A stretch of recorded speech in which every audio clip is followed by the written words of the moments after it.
la ciudad vimos estas imágenes y quiero preguntarle a Pedro Kahn, un gran referente, una eminencia verdaderamente en materia de infectología, ¿cómo seguimos? No sé si ya lo tenemos a Pedro del otro lado de la comunicación vía Skype.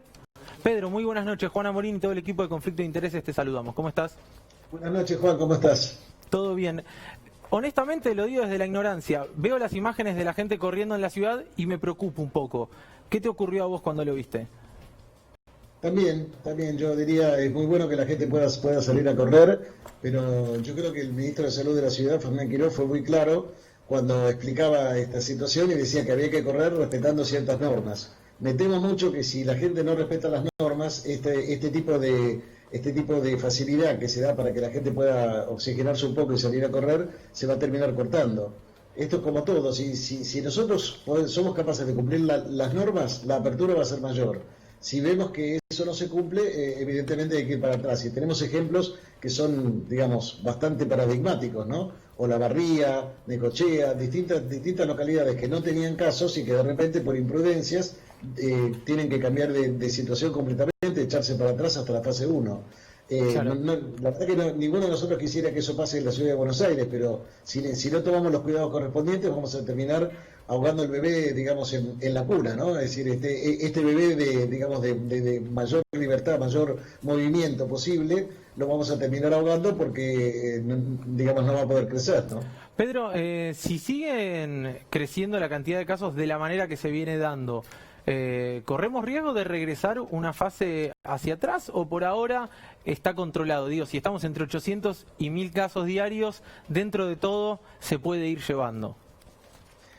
Mira, va a depender mucho de cómo sigan evolucionando los casos. Yo no acostumbro a hacer pronósticos en general, pero en particular tampoco puedo hacerlo sobre la base de 2 o 3 días, ¿no es cierto? Nosotros venimos viendo una tendencia, parece haberse estancado entre 800 y 1000 casos, como vos bien señalás, Juan. En la medida en la que esto no se dispare, es posible seguir administrando la cuarentena de una manera relativamente más simple. Tenemos que mirar, como siempre, 2 números que son importantes. Uno es el número de fallecidos, que ustedes señalaban bien, hoy ha sido el día récord, de todas maneras son 29 fallecidos. Estamos lejos de las situaciones de un país como Brasil, que por ahí leía que tiene el equivalente a un muerto por minuto prácticamente. Pero es una cifra que tenemos que mirar. Y también tenemos que mirar la tasa de ocupación en terapia intensiva, que por el momento no tiene números preocupantes. Hoy lo escuchaba el ministro Ginés González García diciendo que la estadística nacional no da un 5% de ocupación, 5% de los casos ocupando camas de terapia intensiva, sino que está en el 3%, lo cual evidentemente genera una presión menor sobre el sistema. Pero esto puede cambiar día a día, es decir, esto es dinámico y podemos tener cambios, así que tenemos que estar muy atentos y digamos, no bajar la guardia, ¿no? Claro.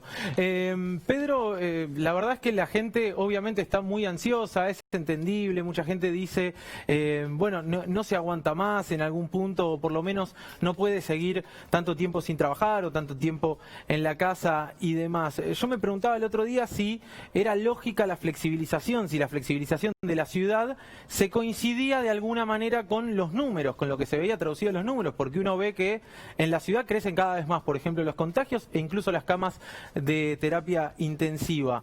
No quería dejar de consultarte si puede llegar a ser una especie de estrategia para decir, bueno, ahora flexibilizo un poco y en 2 o 3 semanas, cuando esto se ponga más difícil, que es lo que dicen los especialistas, voy a tener que volver a ajustar y a cerrar esa canilla. ¿Puede ser que haya algo de eso o simplemente hay que bancarse la cuarentenilla? Mira, yo me guío por lo que dicen las autoridades de la ciudad, básicamente por lo que dice el ministro Quirós. Yo no le escuché decir semejante cosa. Él sí advirtió que podía ser posible que hubiera que volver atrás, pero es lo mismo que dice Ginés. Ginés también dice que, digamos, vamos manejando este vehículo con un pie en el freno y un pie en el acelerador, y en la medida en la que sea necesario va a haber que frenar y eventualmente poner marcha atrás.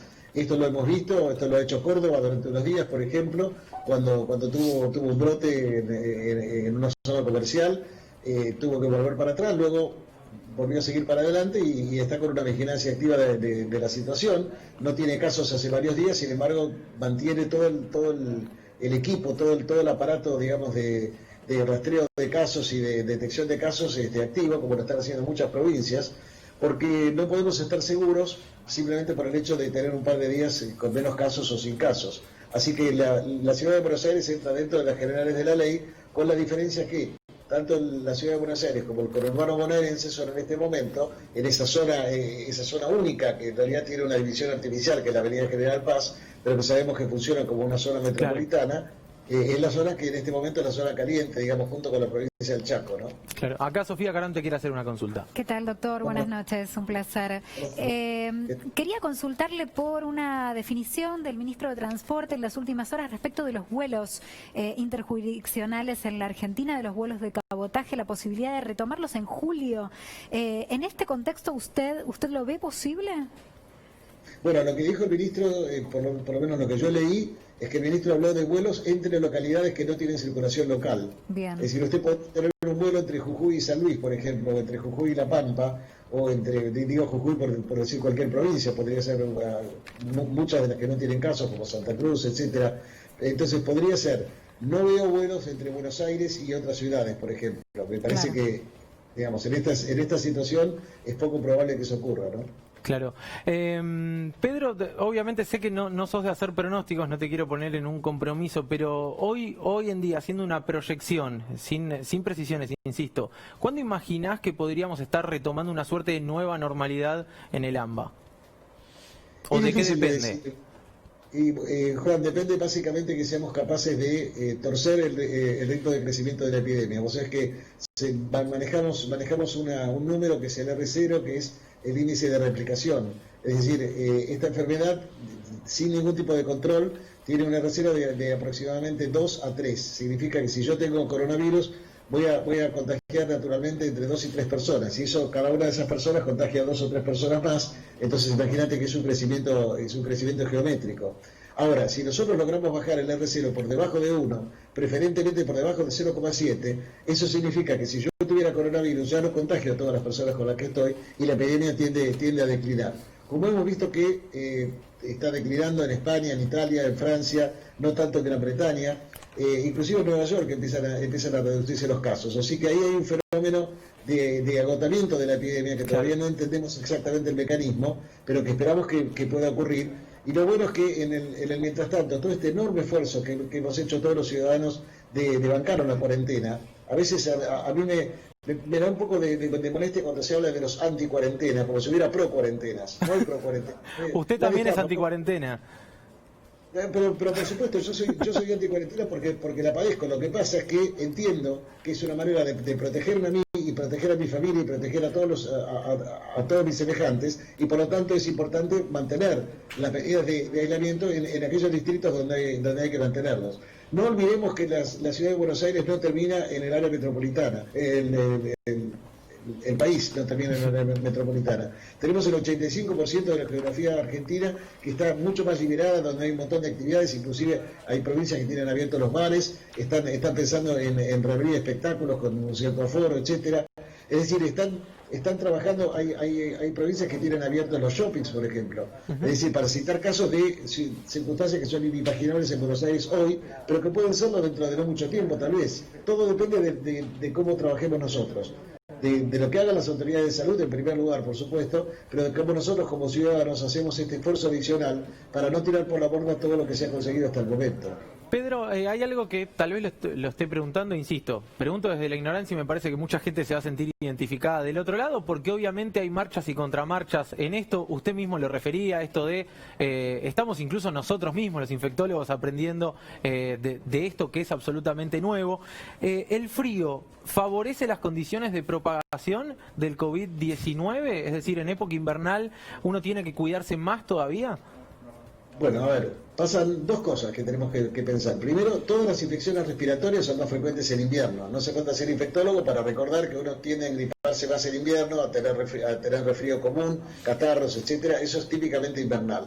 Ahora, este invierno nos sorprende de una manera muy distinta, porque nos sorprende usando tapabocas, no yendo a grandes concentraciones en lugares cerrados, lavándonos las manos, tomando distanciamiento social, el 1,5 metros, 2 metros, etcétera, lo cual hace que, por ejemplo, todas las infecciones respiratorias, en lo que va del año, comparado con el año anterior, han caído de una manera dramática. No se ven bronquiolitis en los niños, no se ven tantos casos de influenza, no se ven otras infecciones respiratorias. Claramente el coronavirus ha desplazado a los otros virus.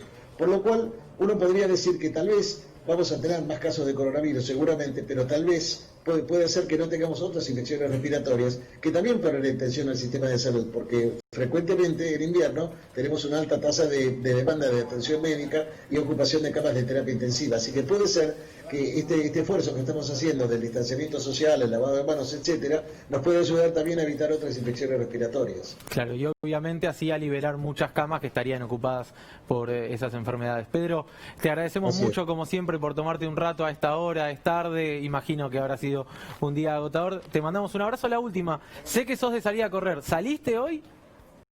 No, la verdad que no salí. Yo estoy en el grupo etario en el que tengo que limitar mis salidas, las limito solamente cuando tengo que hacer una cosa profesional, de ir a atender pacientes o eventualmente alguna reunión de la que nos convocan en el Ministerio de Presidencia, y trato de realmente de cumplir con lo que recomendamos a las autoridades, y las autoridades disponen, y trato de dar el ejemplo en ese sentido. Así que me hubiera gustado salir a correr, pero bueno, hago algo de ejercicio en mi casa, pero no salgo. Pedro, muchas gracias, te mandamos un abrazo grande y hasta la próxima. Gracias a ustedes por llamar. No, por favor. Era Pedro Can, fundador de Fundación Huésped, uno de los infectólogos que asesora al presidente Alberto Fernández, y que vaya si tiene trabajo en estos tiempos. Le agradecemos siempre a Pedro por la comunicación y por el laburo que hacen, la verdad, él y todo el equipo de infectólogos que se puso la pandemia al hombro. Vamos a repasar los casos corregidos. 693 son los fallecidos, le pedimos disculpas por el error anterior. Infectados 23.620, hoy tuvimos 826 infectados, casi todos en la provincia de Buenos Aires y en la ciudad. Hay alerta, por supuesto, por lo que pasa en Chaco y en Río Negro, y recuperados tenemos 7.305. Hablábamos de la pandemia, hablábamos de los casos